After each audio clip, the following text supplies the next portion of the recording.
उस चुनाव को देखिए,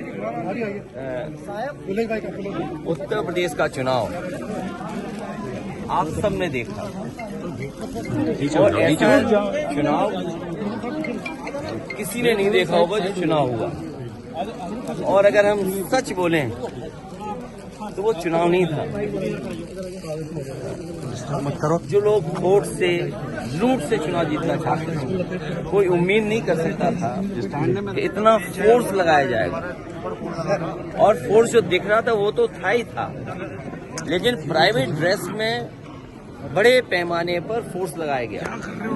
और फोर्स को ये निर्देश थे कि किसी भी मुसलमान को और समाजवादी पार्टी के वोटर को वोट न डालने देना।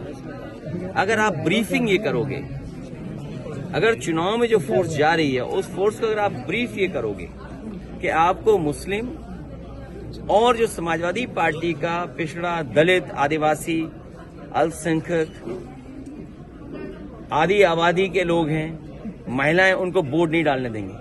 क्या कोई कल्पना कर सकता है कि एक नंगी रिवॉल्वर तान करके और महिलाओं को रोक रहा हो, आप वोट डालने नहीं जाएंगे? मैं उन बहादुर महिलाओं को, हमारी माताओं को मैं बधाई देना चाहता हूं जिन्होंने हिम्मत जुटाई लोकतंत्र को बचाने के लिए। वो सवाल ये नहीं है कि वो समाजवादी पार्टी को वोट देने जा रही थी।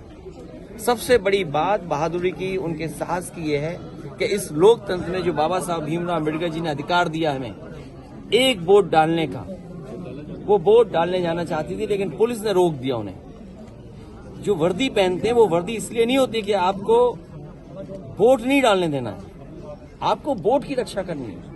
लेकिन उत्तर प्रदेश में देखा कि भक्षक बनकर के पुलिस काम कर रही थी। जो जो कैमरे पे थे, जिन जिनकी रिकॉर्डिंग हुई है, कानूनी और कानून के अंदर उन पे कार्रवाई होगी। ऐसे अधिकारी बख्शे नहीं जाएंगे जिन्होंने लोकतंत्र की हत्या करने का काम उत्तर प्रदेश में किया है। अध्यक्ष जी,